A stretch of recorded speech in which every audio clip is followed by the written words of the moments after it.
నిజంగా క్రైస్తవ వ్యతిరేకులా మీరిద్దరు? ద్వేషిని. నాకు అసహ్యం క్రైస్తవ్యం. క్రైస్తవులు అంటే మీకు అసహ్యం, క్రైస్తవ్యం అంటే అసహ్యం. క్రైస్తవం అంటే మీకు?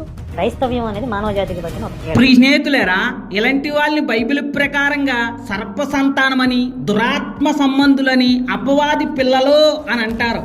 వీళ్ళకి క్రిస్టియన్స్ అన్నా, క్రీస్తు అన్నా, బైబిల్ అన్నా అస్సలు ఇష్టం ఉండదు.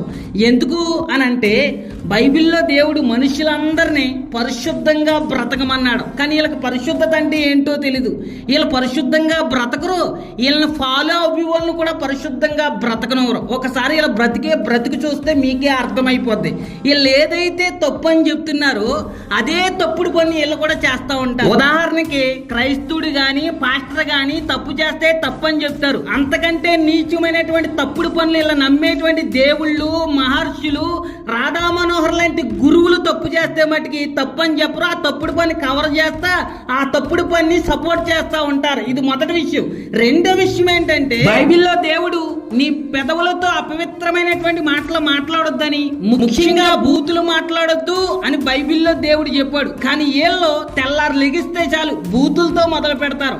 ఆన్ కెమెరాలోనే బూతుల్ని కంట్రోల్ చేసుకోలేక అతి భయంకరమైనటువంటి పదజాలాలతో బూతులు మాట్లాడుతూ ఉంటారు. ఆన్ కెమెరాలో అంత భయంకరమైనటువంటి బూతు మాటలు మాట్లాడుతుంటే ఇంకా ఆఫ్ కెమెరాలో ఇంకెంత బూతు బతుకుతున్నారో ఆలోచించుకోండి. ఉదాహరణకి మా అమ్మ నాన్న దేవుడి కంటే గొప్పగా చూడమన్నాయని మా గ్రంథాలు చెప్తున్నాయి అని అంటారు. కానీ పక్కోడు మన అమ్మనా బూతులు తిడతారు. ఎవడు ఎలా మా పట్ల ప్రవర్తిస్తే మేమాడి పట్ల అలా ప్రవర్తిస్తాము అని అంటారు. కానీ వీళ్ళ మీద వీడియోలు తీసి వాళ్ళు అలా గ్రంథాల నుంచి ప్రశ్నలు అడిగితే వీళ్ళ మట్టికి బూతులతో సమాధానం చెప్తారు, గ్రంథాల ఆధారంగా కాకుండా.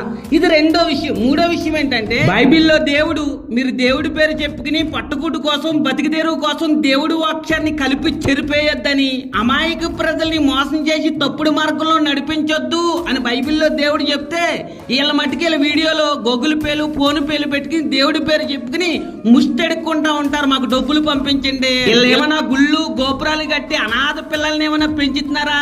లేదు కదా. మరి ఎందుకు డబ్బులు అడుక్కున్నారో?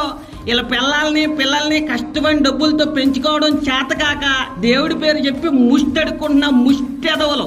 ఇలాంటి పనులన్నీ పాపము, తప్పు, ఇవన్నీ విడిచిపెట్టేసి పరిశుద్ధంగా బ్రతకండి అని బైబిల్లో దేవుడు చెప్తుంటే పరిశుద్ధంగా బ్రతకడం చేతకాక క్రైస్తవ్యం అంటే అసహ్యము అని అంటున్నారు. వీళ్ళకే కాదు ఇంకొంతమందికి క్రైస్తవ్యం అంటే వచ్చా. అందుకనే రికార్డింగ్ డాన్సుల్ని, నగ్నంగా తిరిగే వాళ్ళని, అశ్లీలతమైనటువంటి సినిమా హీరోయిన్ని ఇష్టపడతారు. కానీ క్రైస్తవ్యాన్ని చాలా మంది ఇష్టపడరు. ఎందుకనంటే బైబిల్లో దేవుడు అన్ని కూడా పాపము, ఈ పాపాన్ని విడిచిపెట్టేసి పరిశుద్ధంగా బ్రతకమని చెప్తున్నాడు. కాబట్టి